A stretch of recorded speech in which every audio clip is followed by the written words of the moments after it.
ጠዋቱ ሙሉ ዝናብ ሲዘንብ ውሏል። የሆስፒታል የመኪና ማቆሚያ በግራጫ ደመናዎችና በጎርፍ ኩሬዎች ተሞልቶ እንደ መስታወት ያንጸባርቃል። በውስጡ በኩል የተወለወሉት ወለሎች ያብረቀርቃሉ። የቀላቀለ የጸረ ተባይ መድኃኒት ሽታም በአየሩ ውስጥ ይስተዋላል። ሕይወት እንደተለመደው ትቀጥላለች። ሐኪሞች ወዲህና ወዲያ ይሯሯጣሉ። የሕክምና መከታተያ መሳሪያዎች ይጮሃሉ። ሰዎችም ሁሉንም ነገር ሊቀይር የሚችል ዜና በመጠባበቅ ለብ ያለ ቡና የያዙ የወረቀት ኩባያዎችን ጨብጠው ይታያሉ። ከነዚህም መካከል በአርባዎቹ መገባደጃ ላይ የሚገኘው አቶ ጆናታን ሪድ ይገኝበታል። ረጅም ቁጥብ፣ ነገር ግን በጭንቀት የዛለ ይመስላል። በሥራው ዓለም ስኬታማ ነጋዴ ከመሆኑም በላይ በከባድ ጫና ውስጥ እንኳን ሳይደነግጥ በመረጋጋቱ የሚታወቅ ሰው ነበር። ዛሬ ግን እጆቹ መንቀጥቀጣቸውን ሊያቆሙ አልቻሉም። ብቸኛ ልጁ የ10 ዓመቱ ኢታን በከባድ የአለርጂ ችግር ምክንያት በጽኑ ህሙማን መከታተያ ክፍል አይሲዩ ውስጥ ይገኛል። ጆናታን እስከዛሬ ድረስ ገንዘብ ሁሉንም ነገር ሊፈታ ይችላል ብሎ ያምን ነበር። እስከዛሬ ድረስ ሐኪሞቹ ለኢታን አስቸኳይ ደም መተካት ወይም ትራንስፊውዥን ብርቅዬ የሆነ የፕላዝማ አይነት እንደሚያስፈልጋቸውና አሁንም ተስማሚ የሆነ ለጋሽ እየፈለጉ እንደሆነ ነገሩት። በሆስፒታሉ ኮሪደር ጥግ ላይ ማርታ የተባለችው የጽዳት ሰራተኛ በመወልወያዋና በጋሪዋ ከክፍል ወደ ክፍል በዝምታ ትንቀሳቀሳለች።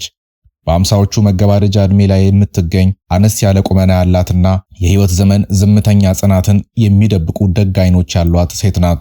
ስፍር ቁጥር የሌላቸው ታካሚዎች ሲመጡና ሲሄዱ አይታለች። ታሪካቸውም እንደሚያልፍ ጥላ የእሷን ህይወት እየነካ አልፏል። የኢታንን ክፍል ለማጽዳት ስትገባ ግን ቆም አለች።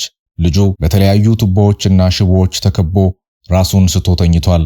ነገር ግን አይኗን የሳበው ማሽኖቹ አልነበሩም፣ በልጁ የላይኛው ክንድ ላይ የሚገኘው ትንሽ የሕክምና መርፌ መውጊያ እንጂ። ትንፋሿ ተቆራረጠ። ልቧ እየመታ ወደሱ ጠጋለች። በመርፌ መውጊያው አጠገብ ያለችውን ደብዘዝ ያለች ጠባሳ አስተዋለች። አወቀችው። ጌታዬ፣ ይህ ልጅ እኔ ባለሁበት የሕፃናት ማሳደጊያ ውስጥ አብሮኝ ኖሯል ብላ ስትናገር መወልወያዋ ከእጇ አምልጦ ወለሉ ላይ ተከስክሶ ድምፁ ተሰማ። ጆናታን ደንግጦ ዞር አለ። ምን አልሽ? ማርታ ወደ ጠባሳው እየጠቆመች እንባ በዓይኖቿ ሞላ። ይህ የሆነው የድሮውን የሕፃናት ማሳደጊያ አጥር ለመውጣት ሲሞክር ወድቆ ነው።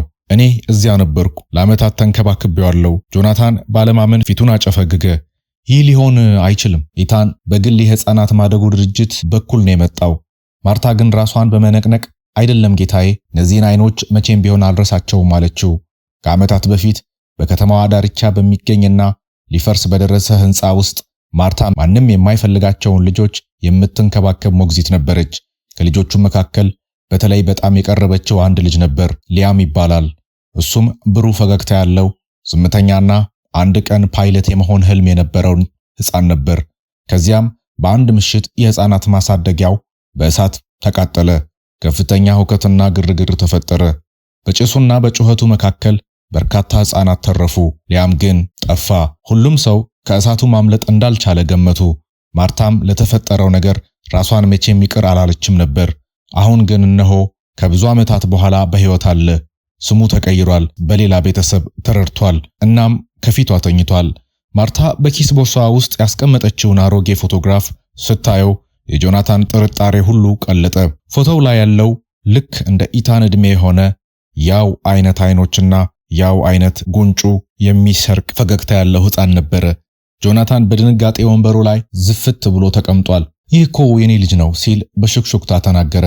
የማርታ እንባ በነፃነት ይፈስ ጀመር። እሱ በአንድ ወቅት የሁላችንም ልጅ ነበር አለች። በዚያ ቅጽበት አንዲት ነርስ እየሮጠች ገባች። አቶ ሪድ ለኢታን ፕላዝማ የሚሆን ተስማሚ ለጋሽ አግኝተናል። ነገር ግን ለጋሿ ማንነቷ እንዳይታወቅ ትፈልጋለች። ሴትየዋ አሁን የስምምነት ቅጾችን እየሞላች ነው አለች። ጆናታን ነርሷን ተከትሎ ሲሄድ ማርታ መንገድ ለቀቀችለት።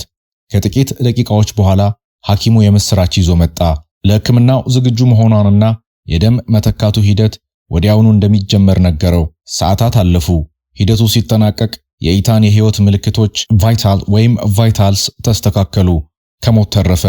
ጆናታን በመጨረሻ ለደም ስጦታው ለማመስገን ሲሄድ ማርታን በመጠባበቂያ ክፍል ውስጥ ወንበር ላይ ተቀምጣ አገኛት። ፊቷ ቢገረጣም ፈገግ ብላ ነበር። አንቺ ነሽ? አለ በድንጋጤ። እሷም በዝግታ ራሷን በመነቅነቅ አረጋገጠችለት።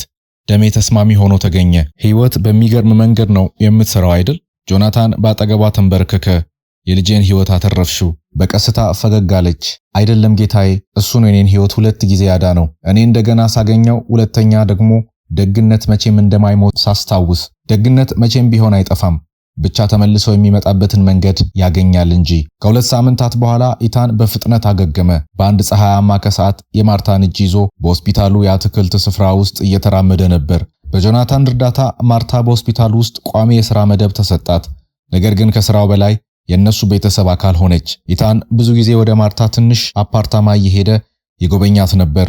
እሷም ስለ ድሮው የሕፃናት ማሳደጊያ ተረቶችን ትነግረዋለች። እሱም በታሪኮቹ ውስጥ ያለው ያ ትንሽ ልጅ ራሱ መሆኑን ፈጽሞ ሳይረዳ በተመስጦ ያዳምጣት ነበር። በአንድ ምሽት ፀሐይ እየጠለቀች ሳለ ኢታን ወይዘሮ ማርታ ሰዎች በምክንያት እንደገና ይገናኛሉ በሚለው ያስባሉ ሲል ጠየቃት።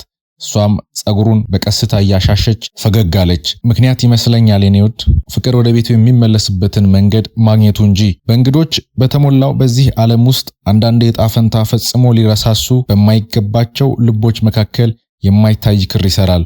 ደግነት የግድ ጮክ ያለ መሆን የለበትም፣ እንዲታወቅም አይፈልግም።